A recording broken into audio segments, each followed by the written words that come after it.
Hi to everyone, welcome to Academia classes. मैं आदिल सैफी, इस उम्मीद के साथ कि आप सब घर पर होंगे, सुरक्षित होंगे, स्वस्थ होंगे और दुआ करता हूं कि आप और आपके घर वाले सुरक्षित रहे, स्वस्थ रहे। सब्जेक्ट वर्ब एग्रीमेंट सीरीज शुरू हो चुकी है जिसका ये 14th पार्ट है। अगर आपने अभी तक लास्ट वीडियोस नहीं देखे हैं तो आप जाकर प्लेलिस्ट में वो वीडियोस देख सकते हैं। तो हमने अभी तक मोर देन 50 रूल्स कवर कर लिए हैं। आज हम कुछ शब्दों को डिस्कस करेंगे जिन्हें सिंगुलर एंड प्लूरल दोनों ही सेंस में प्रयोग किया जाता है, लेकिन उनके अर्थ में थोड़ी सी तब्दीली आ जाती है, चेंजेस आ जाते हैं। तो आज 2 से 3 रूल ही कवर करेंगे। ज्यादातर वर्ड्स हैं जिन्हें आज हम कवर करने वाले हैं। अगर आप चैनल पर नए हैं तो जरूर सब्सक्राइब कर लीजिए ताकि आपको हर वीडियो की नोटिफिकेशन मिलती रहे। एकेडमिया क्लासेस की तरफ से डेली करंट अफेयर्स और कोवैक्सीन सीरीज भी चलाई जा रही है। अगर आप किसी भी एग्जाम की तैयारी कर रहे हैं तो आप हमसे जुड़ सकते हैं। हम फ्यूचर में हर तरह का कंटेंट अपलोड करने की प्लानिंग कर रहे हैं गाइस। तो चलो शुरू करते हैं आज की वीडियो बगैर किसी देरी के। Rule number 73, the following, the undersigned, the former, the latter. ये 4 शब्द हैं जिन्हें हम देखने जा रहे हैं आज। ये 4 शब्द हैं, इनका इस्तेमाल अगर used as a subject of the sentence, वाक्य के सब्जेक्ट के तौर पर हो, वाक्य के सब्जेक्ट के तौर पर अगर इन चारों शब्दों में से किसी शब्द का प्रयोग हो, use verb according to the noun which quantified by these given words. यानी हम वर्ब का प्रयोग तो करेंगे लेकिन किसके मुताबिक? हम वर्ब का प्रयोग करेंगे according to the noun, noun के मुताबिक या नाउन के हिसाब से, जिसके बारे में ये ऊपर दिए गए शब्द बता रहे होंगे या जिस नाउन की तरफ ये शब्द इशारा कर रहे होंगे, उन्हीं नाउन के हिसाब से हम वर्ब का प्रयोग करेंगे। यह सिंपल कॉन्सेप्ट है। कहने का मतलब यह है कि इनकी बुनियाद पर हम वर्ब का प्रयोग नहीं करेंगे, बल्कि हम इन शब्दों का प्रयोग जिन नाउन की तरफ इशारा करने के लिए प्रयोग किया गया है, उस नाउन की बुनियाद पर या उसके हिसाब से, उसके मुताबिक हम वर्ब का प्रयोग करेंगे। ये जो पूरा कॉन्सेप्ट है एग्जाम्पल से आपको समझ में बड़ी आसानी के साथ आ जाएगा। क्या बात है यहाँ पर? The following is the weather report. The following is the weather report. अब यहाँ पर ये एज अ सब्जेक्ट यूज हुआ है द फॉलोइंग, लेकिन हमने इज का प्रयोग किया है जो कि सिंगुलर वर्ब है। इज किसकी बुनियाद पर या किस हिसाब से लगाया हमने? द वेदर रिपोर्ट, क्योंकि द वेदर रिपोर्ट असल में क्या है? सिंगुलर सब्जेक्ट है। क्या है? सिंगुलर सब्जेक्ट है। और जो द फॉलोइंग है वो इशारा कर रहा है द वेदर रिपोर्ट की तरफ। तो असल में इन शब्दों का प्रयोग किया जाता है किसी नाउन के लिए या उनकी तरफ इशारा करने के लिए इन शब्दों का प्रयोग किया जाता है। अभी हम दूसरे एग्जाम्पल्स हैं, उनसे ये बात पूरी तरीके से समझ में आ जाएगी। तो the following is the weather report, यानी कि जो आने वाली है वो वेदर रिपोर्ट है, नीचे दी गई है, आने वाली है, आगे जो है, ये सारे अर्थ फॉलोइंग के अर्थ में किए जाते हैं हिंदी में। The following is the weather report. The weather report is singular subject, that's why we used singular verb here is. Second example देखिए, the following are the names of the students. अब यहाँ पर द फॉलोइंग शब्द का प्रयोग हुआ है as a subject of the sentence, लेकिन देखिए ऊपर हमने इसका प्रयोग किया था, लेकिन यहाँ पर आर का। क्यों? क्योंकि द फॉलोइंग शब्द जिस नाउन के लिए प्रयोग किया गया है वो है नेम्स ऑफ द स्टूडेंट्स, जो कि क्या है? प्लूरल नाउन है। प्लूरल नाउन है। जब ये प्लूरल नाउन है तो हम इसी के मुताबिक, इसी के हिसाब से वर्ब का प्रयोग करेंगे, इसलिए हमने आर का प्रयोग किया जो कि क्या है? प्लूरल वर्ब है। Okay guys, the following are the names of the students, यानी कि आगे जो बयान किए जाने वाले हैं, बताए जाने वाले हैं, आने वाले हैं, वो क्या है? छात्रों के नाम है। थर्ड एग्जांपल देखिए, Sara and Sangeeta are intelligent girls. Sara और संगीता दोनों क्या है? इंटेलिजेंट लड़कियां हैं। But the former is more intelligent than the latter. अब यहां पर हमारे पास दो शब्द हैं, फॉर्मर, द लेटर। तो यहां पर जो बात कही गई है वो ये है कि सारा और संगीता दोनों ही इंटेलिजेंट लड़कियां हैं, लेकिन द फॉर्मर इज, इसका प्रयोग किया है हमने, किसका? इज का, और more intelligent than the latter. तो इज का प्रयोग यहाँ पे क्यों किया? क्योंकि द फॉर्मर का प्रयोग असल में किया गया है सारा के लिए। किसके लिए? सारा के लिए। और द लेटर का प्रयोग किया गया है संगीता के लिए। यानी कि दोनों ही इंटेलिजेंट है, लेकिन पहली वाली दूसरी वाली से ज्यादा इंटेलिजेंट है। द फॉर्मर प्रेसिडेंट बोलते हैं हम, बहुत ज्यादा यूज है, मतलब पिछले जो प्रेसिडेंट रह चुके हैं हम उन्हें फॉर्मर बोलते हैं। तो जो गुजर चुके हैं, जो पिछले हैं, जो लास्ट हैं, उन्हें के लिए हम फॉर्मर का प्रयोग करते हैं। Former PM, former chief minister, former president, इन शब्दों का प्रयोग न्यूज़पेपर में आमतौर पर किया जाता है और स्पोकन में भी आजकल इन शब्दों का यानी कि बहुत कॉमनली यूज किया जाता है। अब आप यहाँ पे देखिए, Sara and Sangeeta are intelligent girl, दोनों इंटेलिजेंट हैं, लेकिन द फॉर्मर यानी पहली वाली, इन दोनों में पहला कौन है? सारा। तो द फॉर्मर सारा के लिए आया है और द लेटर संगीता के लिए।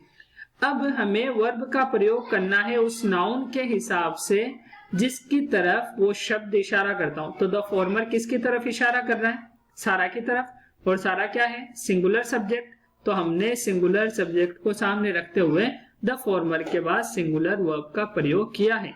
ये हो गया हमारा थर्ड एग्जाम्पल। एग्जाम नंबर 4 देखिए, द अंडरसाइंड कंपनीज एग्री टू पे $5,000 डिपॉजिट। द अंडरसाइंड, अंडरसाइंड किसे बोलते हैं? जो जेरे दस्तखत, यानी कि जो अंडर रिटन, हम दूसरे शब्दों में अंडरसाइंड को क्या बोल सकते हैं? Under written. तो यहां पर क्या हुआ? द अंडरसाइंड कंपनीज जो है ना, वो एग्री, सहमत है, टू पे $5,000, $5,000 डिपॉजिट, भुगतान करने के लिए वो सहमत है। तो अब देखिए आप, अंडरसाइंड शब्द का प्रयोग किया गया है किसके लिए? कंपनीज की तरफ इशारा कर रहा है। किधर? कंपनीज। तो द अंडरसाइंड कंपनीज, अब कंपनीज क्या है? प्लूरल नाउन है, इसीलिए हमने यहाँ पर एग्री का प्रयोग किया है। किसका? एग्री। एग्री क्यों? प्लूरल वर्ब है, ये वर्ब की फर्स्ट फॉर्म है, और वर्ब की फर्स्ट फॉर्म क्या कहलाती है? प्लूरल वर्ब कहलाती है। और वर्ब की फिफ्थ फॉर्म क्या कहलाती है? सिंगुलर वर्ब कहलाती है। तो गाइज ये चार यानी कि क्या है? एग्जाम्पल है, इनसे आप पूरी बात समझ सकते हैं आसानी के साथ कि ये दो, the following, the undersigned, the former, the latter, ये ऐसे शब्द हैं जिनका प्रयोग एक नाउन की तरफ इशारा करने के लिए या किसी नाउन के बारे में जानकारी देते हैं, तो उनके लिए इनका प्रयोग किया जाता है। तो वर्ब इनके हिसाब से नहीं, बल्कि उस नाउन के हिसाब से हम यूज करेंगे जिनकी तरफ ये इशारा करते हैं। पहले एग्जांपल में देखिए, द फॉलोइंग इशारा कर रहा है वेदर रिपोर्ट की तरफ, जो कि सिंगुलर सब्जेक्ट है, इसलिए हमने सिंगुलर वर्ब का प्रयोग किया। दूसरे एग्जांपल में देखिए, द फॉलोइंग इशारा कर रहा है students, name of the student, जो कि प्लूरल सब्जेक्ट है, इसलिए प्लूरल नाउन है, इसलिए हमने आर का प्रयोग किया, जो कि प्लूरल वर्ब है। तीसरा एग्जांपल देखिए, Sara and Sangeeta are intelligent girls but the former is more intelligent than the latter. तो सारा एंड संगीता क्या है? सिंगुलर सब्जेक्ट है, दोनों इंडिविजुअल तौर पे। एज ए सब्जेक्ट तो ये प्लूरल है, लेकिन सारा एक सिंगुलर है और संगीता एक सिंगुलर सब्जेक्ट है, नाउन है। तो यहाँ पर द फॉर्मर प्रयोग हुआ है सारा के लिए। तो सारा अगर सिंगुलर है तो हमने यहाँ पर सिंगुलर वर्ब का प्रयोग किया है। द अंडरसाइंड कंपनीज, यहाँ अंडरसाइंड इस्तेमाल हुआ है कंपनीज के लिए, कंपनीज की तरफ इशारा कर रहा है, इसलिए ये कंपनीज क्या है? प्लूरल सब्जेक्ट है, प्लूरल नाउन है। तो हम इसको इसी की बुनियाद पर या इसी के हिसाब से हमने एग्री का प्रयोग किया, जो कि क्या है? प्लूरल वर्ब है। अब ये जो इंपोर्टेंट नोट है वो आपको याद रखना है, फॉर्मल, लेटर, फॉलोइंग, अंडरसाइंड, ये जो आपको ऊपर चार ऊपर शब्द दिख रहे हैं, इनमें अस जोड़कर प्लूरल नहीं बनाया जाता है। मतलब आप the followings, the undersigneds, the formers, the latters, इस तरीके से इन शब्दों का प्रयोग नहीं कर सकते। तो ये था हमारा रूल नंबर 73। अब हम बात करेंगे रूल नंबर 74। इसमें क्या रूल है कि 6 शब्द दिए गए हैं, उनका सिंगुलर एंड प्लूरल दोनों सेंस क्या होता है, किस तरीके से इनका प्रयोग किया जाता है वो समझेंगे। सबसे पहला शब्द है हमारे सामने हेयर, जिसे हम बाल के अर्थ में लेते हैं। ग्लास शीशा, ब्यूटी खूबसूरती सुंदरता, क्लॉथ कपड़ा, फोर्स शक्ति ताकत, मैरिज शादी विवाह। इन सब के बारे में कॉमन थिंग क्या है कि ये सिंगुलर अनकाउंटेबल नाउन है। ये 6 के 6 शब्द क्या है, सिंगुलर है और अनकाउंटेबल नाउन है। इनके सामने हमने दे दिया है। अब हम वर्ड बाय वर्ड इनको समझने की कोशिश करेंगे कि इंग्लिश में इनका प्रयोग किस तरीके से किया जाता है। सबसे पहले हमारे सामने हेयर, जिसका अर्थ होता है बाल। एग्जाम्पल के जरिए से हम चीजों को समझेंगे। एग्जाम्पल क्या है, हर हेयर इज ब्लैक, उसके जो बाल हैं वो क्या है, काले हैं, उसके बाल काले हैं, ठीक है। अब here hair is used as singular uncountable noun, यहाँ पर हेयर शब्द का प्रयोग सिंगुलर अनकाउंटेबल नाउन के तौर पर हुआ है, इसलिए हमने यहाँ पर इसका प्रयोग किया है सिंगुलर वर्ब का। आपको मालूम है कि जो चीजें अनकाउंटेबल नाउन है, जो नाउन अनकाउंटेबल है, जो गिनने योग्य नहीं है, उन्हें सिंगुलर माना जाता है और उनके साथ सिंगुलर वर्ब का प्रयोग किया जाता है। ये बात लास्ट वीडियोस में कई बार आ चुकी है, लेकिन दोबारा आना बहुत जरूरी है। बार बार आना, बार बार पढ़ना, बार बार सुनना जरूरी है, ताकि आपको चीजें हमेशा के लिए याद हो जाएं। आपको, हमें जितने भी टीचर्स होते हैं, स्टूडेंट्स होते हैं, उनको इसी तरीके से चीजें याद होती है। टीचर्स को पढ़ाते पढ़ाते चीजें याद हो जाती है। ऐसा नहीं है कि टीचर ने एक मर्तबा पढ़ा और उससे सब कुछ याद हो गया, नहीं। टीचर्स आमतौर पर रेगुलर एक टॉपिक को पढ़ाते जाते हैं, इसलिए वो उस चीज में अच्छे हो जाते हैं, उन्हें कॉन्सेप्ट्स याद रहने लगते हैं। तो उसी तरीके से अगर स्टूडेंट्स अपनी थ्योरी बनाए कि वो बार बार चीजों को रिपीट करेंगे, तो कहीं ना कहीं उनको भी रूल्स याद रहने लगेंगे। तो यहाँ पर हम बात कर रहे थे कि हेयर क्या है, यहाँ पर सिंगुलर अनकाउंटेबल नाउन है, इसलिए हमने इसका प्रयोग किया है। सो सिंगुलर वर्ब इज यूज्ड, इसलिए सिंगुलर वर्ब का यहाँ प्रयोग किया गया है। एग्जाम्पल सेकेंड देखिए, 4 hairs on his head are grey, 4 बाल उसके सर में क्या है, ग्रे हैं। ग्रे कलर के 4 बाल उसके सर में हैं। जैसे हमारे किसी के सर में यानी ग्रे आ गया, सफेद बाल आने लगे, तो यानी कि कम उम्र में 2-3 बाल आए, तो उनके बारे में हम नंबरिंग के साथ बोलते हैं, यानी कि 2-3 बाल तुम्हारे सफेद दिख रहे इधर, इस तरीके से बोलते हैं ना। तो ये क्या है वजह, वहां पर हम असल में हेयर का प्रयोग प्लूरल काउंटेबल नाउन के तौर पर करते हैं। किस तरीके से, प्लूरल काउंटेबल नाउन, मतलब हम हेयर को काउंटेबल बना देते हैं नाउन, और फिर उनके साथ नंबरिंग भी करते हैं। तो वहां पर 4 hairs on his head are grey, ऐसी सिचुएशन में, ऐसी स्थिति में हम hairs is used as plural countable noun, that's why we used, so plural verb is used here। इसलिए हम यहाँ पर क्या प्रयोग करते हैं, प्लूरल वर्ब का प्रयोग करते हैं। आप देख सकते हैं 4 hairs on his head are grey। अब आर क्या है, प्लूरल वर्ब है। दोनों को आप गौर से देखिए कि हर हेयर इज ब्लैक। बालों के बारे में जब होलिस्टिक बात होगी कि बाल, तब वो सिंगुलर अनकाउंटेबल नाउन ही काउंट किए जाते हैं इंग्लिश में, और सिंगुलर वर्ब का प्रयोग उनके साथ होगा। लेकिन जब आप हेड्स बोलकर उससे पहले कुछ नंबरिंग बोल देंगे, मतलब न्यूमेरल एडजेक्टिव कुछ शब्दों का प्रयोग करेंगे जो नंबर को डिनोट करते हैं, तब आप उन्हें असल में क्या, किस तरीके से प्रयोग करते हैं, प्लूरल काउंटेबल नाउन। और जब आप इस तरीके से प्रयोग करेंगे तो वहां पर जरूर भी जरूर आपको प्लूरल वर्ब का ही प्रयोग करना है। अगला कॉन्सेप्ट देखते हैं हम, ग्लास क्या है, ग्लास ये जो शब्द है इसके बारे में देखेंगे। ये सिंगुलर प्लूरल दोनों ही प्रयोग किया जाता है। एग्जाम्पल, ग्लास इज अनकाउंटेबल, ये सही बात है, ये एग्जाम्पल भी है और ये एक फैक्ट भी है। ग्लास इज अनकाउंटेबल, ग्लास जो है, शीशा जो है, वो क्या है, एक अनकाउंटेबल, जो गिनी नहीं जा सकती एक ऐसी चीज है, ठीक है। Here glass is used as singular uncountable noun. जब यहाँ पर ये सिंगुलर अनकाउंटेबल नाउन के तौर पर प्रयोग हुआ है, इसीलिए हमने यहाँ पर इज का प्रयोग किया है, जो कि सिंगुलर वर्ब है। इसके मुकाबले में आप देखिए example second, 2 glasses on the table, 2 glasses on the table। अब ग्लासेस 2 ये यहाँ पर किस तरीके से प्रयोग हुआ है? Glasses is used as plural countable noun.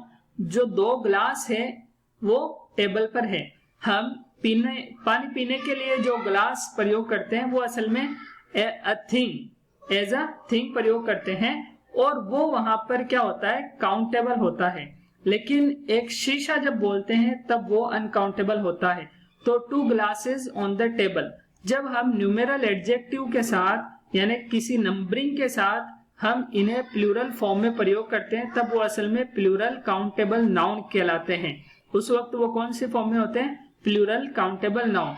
और जब ये प्लूरल काउंटेबल नाउन फॉर्म में होते हैं तब इनके साथ हम प्लूरल वर्ब का प्रयोग करते हैं। दोनों वाक्यों में जो फर्क है वो यही है, ग्लास इज अनकाउंटेबल। ग्लास जो है, शीशा जो है वो अनकाउंटेबल है। लेकिन जब हम इस तरीके के वाक्य बोलते हैं 2 ग्लासेस, 3 ग्लासेस, अ ग्लास, तब तो हम सिंगुलर का ही प्रयोग करेंगे क्योंकि अ ग्लास मतलब सिंगुलर सब्जेक्ट और सिंगुलर नाउन। लेकिन एक से ज्यादा नंबरिंग लगाकर हम जब ग्लासेस का प्रयोग करेंगे, ईएस लगाकर उसको प्लूरल बनाएंगे तब वो प्लूरल काउंटेबल नाउन कहलाएगा और उसी के हिसाब से हम प्लूरल वर्ब का प्रयोग करेंगे। तो ये था हमारा ग्लास वाला कॉन्सेप्ट। ब्यूटी, ये शब्द प्रयोग किया जाता है सुंदरता और खूबसूरती के लिए। The beauty of Veena is incomparable, incomparable मतलब इसका कोई सानी नहीं है, दूसरा नहीं है। मतलब इसे किसी के साथ, इसकी किसी के साथ तुलना नहीं की जा सकती। The beauty of Veena, Veena जानते हैं ना आप, जिसे हम वीणा भी बोलते हैं। वो एक इंस्ट्रूमेंट है बजाने वाला, म्यूजिकल इंस्ट्रूमेंट होते हैं, उनमें से एक होता है वीणा। आपको याद रखना है। तो the beauty of Veena is incomparable, incomparable ऐसा है कि इसकी तुलना किसी दूसरी चीज से नहीं की जा सकती, ये तुलनात्मक ही नहीं है। अब यहाँ पर देखिए, जब ब्यूटी ऑफ वीना है तो यहाँ पर ब्यूटी जो शब्द है, here beauty is used as singular uncountable noun. यहाँ सुंदरता खूबसूरती के अर्थों में इसका प्रयोग किया गया है, तो यहाँ पर इसे सिंगुलर अनकाउंटेबल नाउन ही माना गया है। इसीलिए हमने यहाँ पर ब्यूटी ऑफ वीना इज का प्रयोग किया, जो कि क्या है? सिंगुलर वर्ब है। ठीक है, अब so singular verb is used. Second example देखिए आप यहाँ पर, two beauties are standing outside the door. अब यहाँ पर 2 ब्यूटीज प्लूरल सेंस बनाया गया है। यहाँ पर आईईएस लगा के, वाई को हटाकर आईईएस लगाकर इसे प्लूरल काउंटेबल नाउन बना दिया गया है और इससे पहले 2 का प्रयोग किया गया है जो कि एक नंबर है, न्यूमेरल एडजेक्टिव के तौर पर यहाँ पर इसका प्रयोग किया गया है। तो 2 beauties are standing outside the door. 2 औरतें, 2 लड़कियां, 2 खूबसूरत औरतें आर स्टैंडिंग खड़ी हुई है आउटसाइड द डोर, दरवाजे के बाहर। तो यहाँ पर ब्यूटीज से मुराद कौन है? उनका अर्थ क्या है? लेडी के तौर पर यहाँ ब्यूटी का प्रयोग किया है, मतलब वुमेन के लिए यहाँ पर ब्यूटीज का प्रयोग किया गया है। Here beauty is used as plural countable noun, that's why we used plural verb here। तो ये असल में ब्यूटी का कॉन्सेप्ट है। जब सुंदरता के लिए इसका प्रयोग किया जाता है तो इसे सिंगुलर अनकाउंटेबल नाउन माना जाता है, और जब ब्यूटी बोलकर किसी लेडी का अर्थ यहाँ पर आप लोगे तो वहां पर इसको सिंगुलर प्लूरल काउंटेबल नाउन मानते हैं, और इसी के हिसाब से हम किसका प्रयोग करेंगे? वर्ब का भी प्रयोग करेंगे। अगली स्लाइड देखिए, क्लॉथ, कपड़े या कपड़ा, नॉट वस्त्र, क्लॉथ बस कपड़ा। Example, this cloth is very attractive. ये जो क्या है? कपड़ा है, वो क्या है? बहुत ही आकर्षित करने वाला है, अट्रैक्टिव है, ओके, आकर्षक है। Here cloth is used as singular uncountable noun. Singular uncountable noun के तौर पर यहाँ प्रयोग किया गया है, इसलिए हमने इसका प्रयोग किया जो कि सिंगुलर वर्ब है। ओके, एग्जाम्पल सेकंड देखिए, his clothes are very old. उसके वस्त्र, उसके कपड़े बहुत पुराने हैं। अब यहाँ पर क्लॉथ्स का इस्तेमाल किया गया है कौन से सेंस में? वस्त्र के सेंस में। और जब वस्त्र के सेंस में प्रयोग किया जाता है तो वहां पर ये प्लूरल काउंटेबल नाउन के तौर पर प्रयोग किया जाता है। That's why we used plural verb. His clothes are, जो कि प्लूरल वर्ब है। याद रखना है, जब क्लॉथ का सिंगुलर फॉर्म में प्रयोग किया जाए CLOTH ओनली, और इन द सेंस ऑफ कपड़ा, कपड़े के अर्थ में जब प्रयोग किया जाएगा तो वहां पर ये सिंगुलर अनकाउंटेबल नाउन होगा और उसके साथ सिंगुलर वर्ब का प्रयोग करना है। लेकिन जब वस्त्र, कपड़ों के मतलब वस्त्र जानते हो आप, तो उस अर्थ में जब इसका प्रयोग किया जाएगा तो प्लूरल काउंटेबल नाउन के तौर पर होगा और उसके साथ हम प्लूरल वर्ब का प्रयोग करेंगे। अगला कॉन्सेप्ट देखते हैं, फोर्स, ताकत, शक्ति। Example, the force of will is above all, यानी कि जो विल की शक्ति होती है, विल पावर होता है, will of force, the force of will, इच्छा शक्ति हम बोल सकते हैं, इच्छा शक्ति इज अबव ऑल यानी सबसे बढ़कर है। Here force is used as singular uncountable noun, यहाँ पर जो शब्द द फोर्स है वो क्या है, सिंगुलर अनकाउंटेबल नाउन के तौर पर प्रयोग किया गया है, इसलिए हमने सिंगुलर वर्ब का प्रयोग किया है। Is the force of will is above all. Second example देखिए आप, 2000 forces have been sent to Kashmir, यहाँ पर फोर्सेस आर्मी के तौर पर मतलब जो सेना होती है उस अर्थ में आया है, तो 2000 क्या है, फोर्सेस सैनिक या सेना, have been sent to Kashmir, Kashmir भेजी गई है। तो यहाँ पर फोर्सेस कौन से सेंस में है, प्लूरल काउंटेबल नाउन, जब प्लूरल काउंटेबल नाउन में है तो इसको प्लूरल बना दिया गया है और प्लूरल वर्ब का इसके साथ प्रयोग किया गया है। आगे देखते हैं हम मैरिज। मैरिज क्या है, मैरिज यानी शादी विवाह।